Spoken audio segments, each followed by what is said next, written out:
అనేది ఇప్పుడు రాజకీయంగా తెలంగాణలో ఉన్న ఆసక్తికరమైన పరిణామం.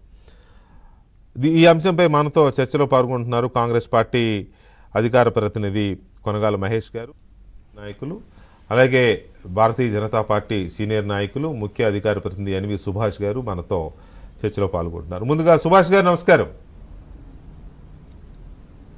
నమస్కారం అండి. సుభాష్ గారు, రాజకీయ కారణాలతో పర్యటనను తిరస్కరిస్తున్నాం, డిక్లైన్డ్ అనే దానికి బీజేపీ అధికార ప్రతినిధిగా మీరిచ్చే నిర్వచనం ఏంటి, డెఫినేషన్? ముందుగా మీకు, తర్వాత ప్యానెల్లో ఉన్న మహేష్ గారికి, తర్వాత ఏబిఎన్ ఆంధ్రజ్యోతి వ్యూవర్స్కి అందరికీ కూడా నమస్కారం. నమస్కారం సార్. మనం వాస్తవాలు మనం ఏంటంటే వాస్తవాలు ఒక 5 నిమిషాలు మాట్లాడదాం. ఎందుకంటే ఇంత మంచి సబ్జెక్ట్ తీసుకొచ్చినప్పుడు తెలంగాణ ప్రజలకు మరి ministry of external affairs Modi గారి ప్రభుత్వం ఏం చేసిందో అని చెప్పాల్సిన బాధ్యత, అవసరం ఒక అధికార ప్రతినిధిగా, ముఖ్య అధికార ప్రతినిధి నాకు ఉంది. మనం 2014 నుంచి 2026 వరకు, ఇప్పటి వరకు నా దగ్గర ఏ ఒక ఏంటంటే ముఖ్యమంత్రి, అంటే భారతీయ జనతా పార్టీ ముఖ్యమంత్రి కాక భారతీయ జనతా పార్టీ ఇతర రాష్ట్రాల్లో ముఖ్యమంత్రిగా ఉన్న వాళ్ళు విదేశీ పర్యటనలకు ఎన్నిసార్లు వెళ్ళినారు, ఎప్పుడు వెళ్ళినారో డేట్తో సహా నా దగ్గర ఉందండి కంప్లీట్గా. ఇందులో చంద్రబాబు నాయుడు గారు ఉన్నారు, తర్వాత చంద్రశేఖరరావు గారు ఉన్నారు, స్టాలియన్ ఉన్నారు, పినియర్ విజయ్ ఉన్నారు, తర్వాత ఏక్నాథ్ షిండే గారు ఉన్నారు, వైఎస్ జగన్మోహన్ రెడ్డి గారు ఉన్నారు. వీళ్ళంతా భారతీయ జనతా పార్టీ ముఖ్యమంత్రులు కాదు. విదేశాలకు వెళ్ళి పెట్టుబడులు తీసుకొస్తారంటే వికసిత్ భారత్ 2047లో అన్ని రాష్ట్రాలు అభివృద్ధి చెందాలి, తెలంగాణ రాష్ట్రంతో పాటు అన్ని రాష్ట్రాలు అభివృద్ధి చెందాలి, భారతదేశం అభివృద్ధి చెందాలని చెప్పి వాళ్ళకు చాలా క్లియర్గా క్లియరెన్స్ కూడా ఇచ్చినారు, పోయి వచ్చినారు. అలాగే రేవంత్ రెడ్డి గారు 30 నెలల నుంచి 2 సార్లు డేవోస్కి వెళ్ళినారు, వరల్డ్ ఎకనామిక్ సమిట్కి వెళ్ళినారు, 2 సార్లు అమెరికాకి వెళ్ళినారు, ఇంకా వేరే విదేశాల పర్యటనకి వెళ్ళినారు. ఎక్కడ కూడా ఎటువంటి ఆబ్జెక్షన్స్ కూడా లేదు. ఇది ఒక్కసారి మనం ఏంటంటే గమనించాలి. ఈసారి ముఖ్యంగా తెలంగాణ ముఖ్యమంత్రి ఈసారి వెళ్తున్నప్పుడు 10 రోజుల్లో వెళ్తున్నప్పుడు మరి ఎందుకు తిరస్కరించినారో అని చెప్పి కాంగ్రెస్ పార్టీ ఎప్పుడన్నా వివరణ ఇచ్చిందా? దేనికోసం వివరణ ఇచ్చింది? మినిస్ట్రీ ఆఫ్ ఎక్స్టర్నల్ అఫైర్స్ అంటే ఒక భారతీయ జనతా పార్టీ కాదండి, ఇది ప్రతి ఒక్క రాష్ట్రానికి చెందిన ఒక సంబంధం, అంటే మన విదేశీ వ్యవహారాల ఇది. మనం కూడా ఎప్పుడన్నా బయటికి వెళ్ళాలంటే మనకు సరైన డాక్యుమెంట్స్ ఉండాలి, సరైన ఒక ఏంటంటే పత్రాలు ఉండాలి. అప్పుడే మనకు ఎయిర్పోర్ట్లో కూడా ఆపే పరిస్థితి కూడా వస్తుంది ఒక సామాన్య సిటిజన్గా ఉన్నప్పుడు.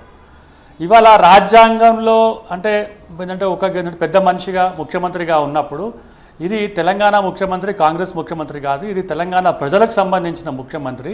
వారికి గౌరవం, మర్యాదలు, ప్రోటోకాల్స్ ఇవ్వాల్సిన బాధ్యత కూడా అక్కడ కమర్షియల్ అటాచీ ఎవరైతే ఉంటారో, అంబాసిడర్స్ ఉంటారో విదేశాల వ్యవహారాల శాఖ, వాళ్ళకి సెక్యూరిటీతో పాటు ఎవరైనా కలుస్తున్నారు అనేది అన్ని అరేంజ్మెంట్ చేస్తారు. ఇది ఎప్పటి నుంచో వచ్చిన ఒక ఆనవాయితీ అన్నట్టు. ఈసారి ఎందుకు కంప్లీట్గా వారిని ఏంటంటే ప్రోటోకాల్ ఎందుకు మీరు ఏంటంటే ఇవాళ ఈ ఒక లండన్కి వెళ్ళిన తర్వాత ఎందుకు ఆపేసినారు అంటే మీ యొక్క ఐటినరీలో ఒక బెనిఫిట్ ఆఫ్ డౌట్ వస్తుందండి.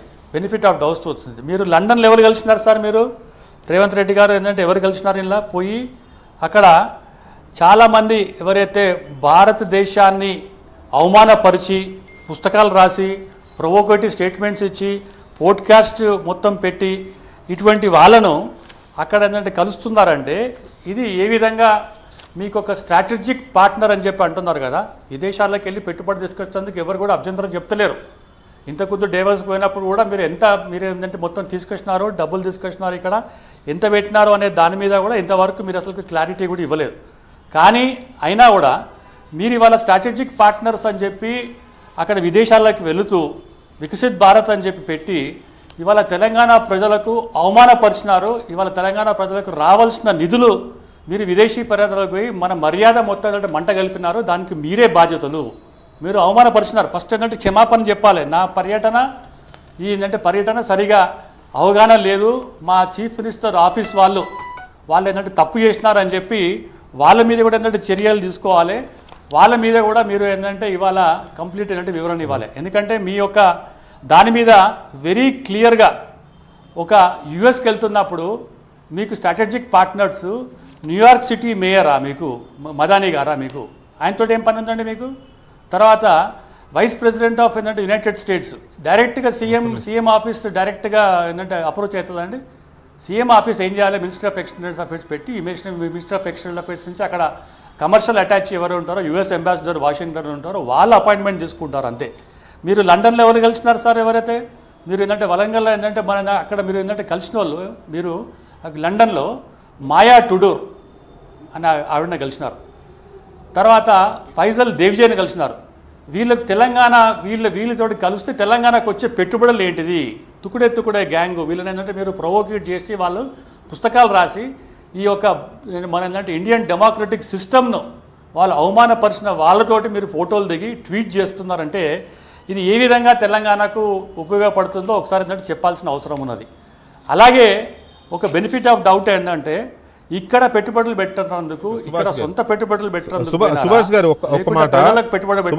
గారు ఒక మాట ఇక్కడ ఏంటంటే, సరే మీరు చాలా విషయాలు లండన్లో రేవంత్ రెడ్డి గారు ఎవరిని కలిశారు, తుకుడే గ్యాంగ్ ఇవన్నీ వస్తున్నాయి కదా. సో ఈ వ్యవహారంలో రేవంత్ రెడ్డి గారు అమెరికా పర్యటనను మాత్రమే కేంద్రం తిరస్కరించిందా, అసలు మొత్తం లండన్ పర్యటనతో సహా తిరస్కరించిందా అనే క్లారిటీ కూడా తీసుకుందాం మనం ఒక చిన్న బ్రేక్ తర్వాత.